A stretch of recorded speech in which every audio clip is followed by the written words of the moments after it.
제1장 다시 시작된 하루. 정호는 서울역에서 고향행 기차표를 바라보며 깊은 한숨을 쉬었다. 퇴직금 통장에는 생각보다 적은 돈이 남아 있었고 아내를 잃고 혼자 남겨진 서울 생활은 너무 외로웠다. 40년간 교직에 몸담았지만 정작 자신의 노후는 준비되지 않았다는 현실이 씁쓸했다. 청산역입니다. 방송이 나오자 정호는 무거운 마음으로 짐을 챙겼다. 40년 만에 돌아온 고향은 충격적이었다.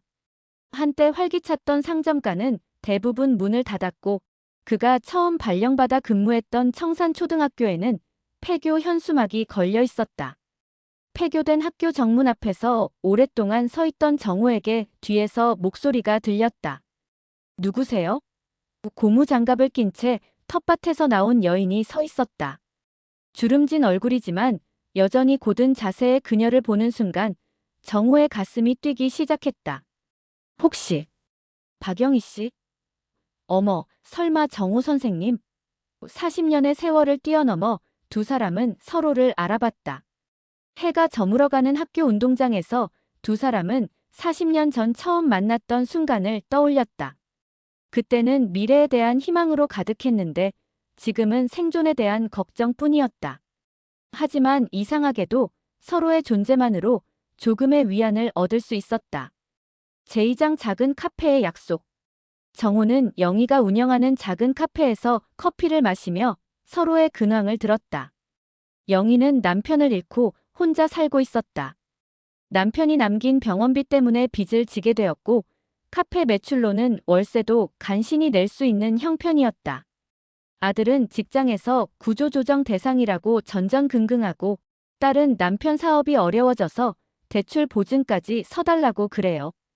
영희의 눈가에 눈물이 맺혔다. 정호도 마찬가지였다. 퇴직금으로 전세를 놓고 살려고 했지만 집값 폭락으로 계획이 틀어졌다. 게다가 당뇨와 고혈압 약값만 해도 월 20만 원이 넘었다. 정말 어디 하나 기댈 곳이 없네. 정호가 쓸쓸하게 말했다. 그때 카페 문이 열리며 80대 김순자 할머니가 들어오셨다. 영희야, 오늘도 손님이 없구나. 이 양반은 누구냐? 어린 시절 담임 선생님이셨어요. 김할머니는 무릎이 아파서 병원에 가고 싶지만 교통비가 부담스러워서 못 가고 있다고 했다. 정호는 의료진 접근성, 교통 문제, 경제적 어려움이 복합적으로 얽혀있는 농촌 현실을 실감했다. 할머니가 돌아가신 후 영희가 말했다. 선생님 기억하세요? 처음 발령받아 왔을 때 교육으로 마을을 바꾸겠다고 하셨잖아요. 하지만 결국 아무것도 바꾸지 못했네요. 아니에요. 선생님이 가르친 아이들 중에 훌륭하게 자란 사람들이 많아요. 그래도 포기하면 안 되는 거 아닌가요? 영희의 말에 정호는 40년 전 느꼈던 사명감을 떠올렸다. 제3장 폐교의 놀라운 계획. 정호는 동네를 돌아다니며 옛 동창들을 찾았다. 전 농협 지점장이었던 민수는 조기 퇴직 후 작은 농장을 운영했지만 농산물 가격 폭락으로 어려움을 겪고 있었다. 정호야, 솔직히 말하면 나도 비투성이야. 전 공무원 성호는 명예퇴직 후 연금만으로는 생활이 빠듯했다. 당뇨 합병증으로 인공투석을 받아야 해서 의료비 부담이 컸다. 주 3회 투석 받으러 시내 병원까지 가는 교통비만 해도 월 30만 원이야. 영희의 카페에서 네 사람이 모였다. 모두 각자의 사연이 있었지만 서로를 이해하고 위로할 수 있는 사이였다. 우리 같은 사람들이 모여서 뭔가 할 수 있을까? 정호가 조심스럽게 꺼냈다. 폐교를 활용해보면 어떨까? 도시 아이들에게 시골 체험을 제공하는 거야. 하지만 시설 투자비는 어떻게 해요? 민수가 현실적인 걱정을 했다. 정부 지원 사업을 알아보자. 요즘 농촌 활성화에 많은 예산을 쓴다고 들었어. 영희가 희망적으로 말했다. 영희의 조카 지민이 서울에서 내려와 도움을 주었다. 요즘 시니어 창업이 트렌드예요. 경험과 인맥을 활용하면 충분히 가능해요. 지민의 도움으로 사업계획서를 작성했지만 첫 번째 신청은 탈락했다. 역시 우리 같은 늙은이들은 안 되는 거야. 민수가 포기하려 했다. 한 번 실패했다고 포기할 순 없어요. 정호가 격려했다. 두 번째 도전에서 드디어 정부 지원금을 확보했다. 이제 시작이야. 정호가 동료들을 바라보며 말했다. 네 사람의 얼굴에는 희망이 피어나고 있었다. 제사장 첫 번째 제자. 사업이 시작되자 예상치 못한 문제들이 터져 나왔다. 폐교시설 보수비가 예상보다 훨씬 많이 들었고 안전 기준을 맞추기 위한 추가 공사가 필요했다. 네 사람의 개인 돈까지 들어갔지만 부족했다. 영희는 딸 수진에게 급하게 전화를 걸었다. 딸아, 엄마가 돈이 좀 급한데. 엄마, 저희도 힘들어요. 남편 회사가 어려워져서 저도 파트타임 일 알아보고 있어요. 수진의 목소리는 차갑했다. 그리고 엄마, 그 사업 그만하세요. 이 나이에 무슨 사업이에요?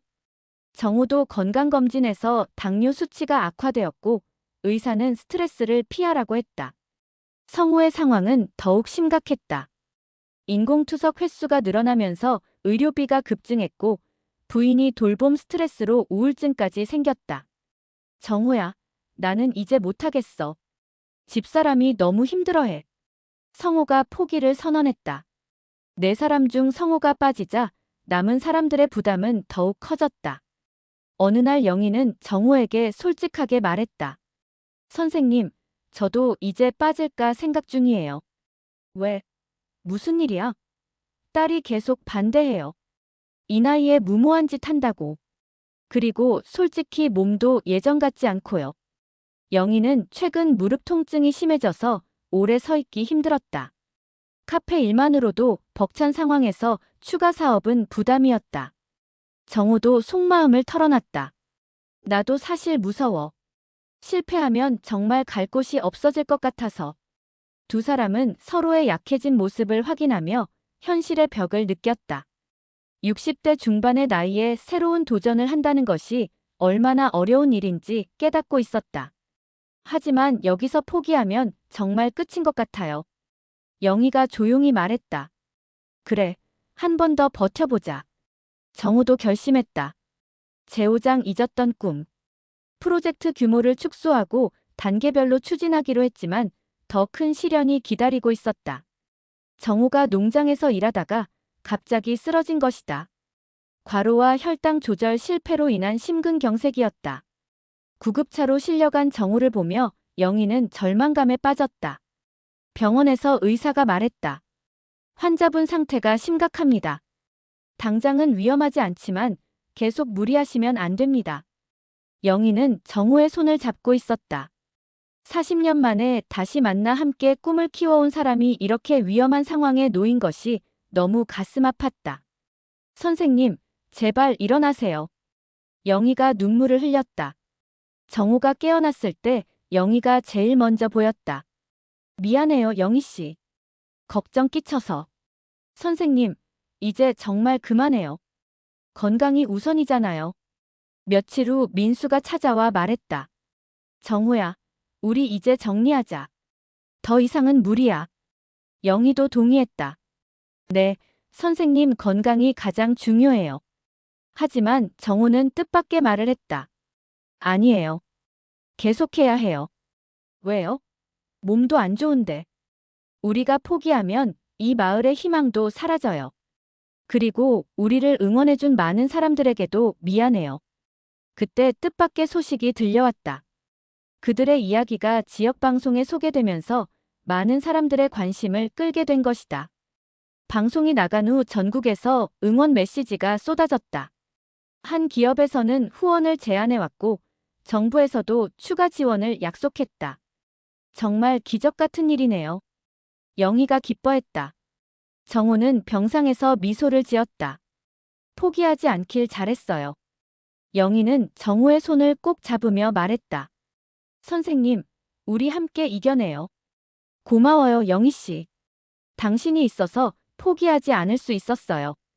제6장 갈등과 화해. 정우가 퇴원한 후 사업은 새로운 전환점을 맞았다. 기업 후원과 정부 지원으로 재정 문제가 해결되었고 지역 사회의 관심과 참여가 늘어났다. 젊은 귀농인들이 찾아와 도움을 요청했고 도시의 은퇴자들도 비슷한 프로젝트에 관심을 보였다. 건강 관리에도 더욱 신경을 쓰기 시작했다. 정기 검진을 받고 적당한 운동을 하며 스트레스 관리를 위해 노력했다. 우리 나이에는 건강이 진짜 재산이에요. 민수가 말했다. 성호도 가족의 지지를 받으며 다시 합류했다. 네 사람은 이제 더욱 체계적으로 일을 진행했다. 각자의 건강 상태를 고려해서 역할을 분담하고 무리하지 않는 선에서 사업을 운영했다. 가을이 되자 첫 번째 수학 체험 행사가 열렸다. 도시에서 온 가족들이 함께 별을 베고 전통 방식으로 탈곡하는 체험을 했다. 할아버지, 옛날에는 정말 이렇게 했어요? 아이가 신기해했다. 그럼 기계가 없었으니까 모두 손으로 해야 했지. 정우가 자상하게 설명했다. 영희는 전통 음식을 만들어 대접했다. 할머니, 이 음식 레시피 좀 알려주세요. 젊은 엄마가 부탁했다. 그럼 다음에 오면 직접 가르쳐 줄게. 행사가 끝난 후 네 사람은 작은 성취감을 나누었다. 우리가 정말 해내고 있는 것 같아. 영희가 기뻤다. 그날 밤 정우와 영희는 폐교 운동장에서 별을 바라보며 대화를 나눴다. 선생님, 40년 전에 이런 일이 일어날 거라고 생각하셨어요? 전혀요. 그때는 젊어서 무모했죠. 지금도 충분히 무모해요. 영희가 웃었다. 하지만 후회하지 않아요. 당신과 함께라서 행복해요. 영희는 정우의 말에 가슴이 뛰었다. 저도요, 선생님. 혼자였다면 절대 못했을 일이에요. 두 사람은 서로의 손을 잡고 별빛 아래 서 있었다. 60대 중반의 늦은 사랑이었지만 그 어떤 사랑보다 진실하고 깊었다. 제7장 마을의 봄. 겨울이 지나고 봄이 찾아왔다. 정우와 영희, 민수와 성우의 프로젝트는 이제 지역의 명물이 되어 있었다. 예약이 밀려 있었고 다양한 프로그램이 운영되고 있었다. 더 중요한 변화는 마을 전체에 일어나고 있었다. 젊은 사람들이 하나둘 돌아오기 시작했고 문 닫았던 상점들도 다시 열리기 시작했다. 우리 마을이 이렇게 변할 줄 몰랐어요. 김할머니가 감탄했다. 정우와 영희의 관계도 더욱 깊어졌다. 일을 함께 하면서 서로에 대해 더 많이 알게 되었고 서로의 상처를 어루만져주며 치유해왔다. 어느 봄날 저녁 정우가 영희에게 프러포즈를 했다. 영희 씨, 우리 나이에 이런 말이 우스울지도 모르지만 결혼해주세요. 영희는 눈물을 흘렸다. 선생님, 정말 좋을까요? 우리 나이에. 나이가 뭐가 중요해요? 남은 인생 함께 하고 싶어요. 영희는 고개를 끄덕였다. 네, 저도 그래요. 결혼식은 폐교된 학교 운동장에서 소박하게 치렀다. 마을 사람들과 프로그램에 참여했던 도시 사람들이 함께 축하했다. 할머니, 할아버지 진짜 예뻐요. 아이들이 환호했다. 영희의 딸 수진도 진심으로 축하했다. 엄마 정말 행복해 보여요. 늦었지만 축하해요. 정우도 눈물을 흘렸다. 이 나이에 이런 행복을 느낄 수 있을 줄 몰랐어요. 여름이 되자 프로젝트는 전국 확산 모델로 선정되었다. 가을 수학 축제에는 전국에서 사람들이 찾아와 방송사에서 생중계를 할 정도가 되었다. 제8장 새로운 시작. 축제 마지막 날 저녁, 네 사람은 조용히 모여 지난 인연을 돌아봤다. 힘들었지만 후회하지 않아요. 영희가 말했다. 우리가 증명했어요. 나이는 숫자일 뿐이라는 걸. 정우가 덧붙였다. 그리고 꿈은 언제든 다시 시작할 수 있다는 것도. 민수가 웃었다. 가장 중요한 건 함께 할 사람이 있다는 거야. 성우가 마무리했다. 해가 저물어가는 운동장에서 네 사람은 서로를 바라보며 미소를 지었다.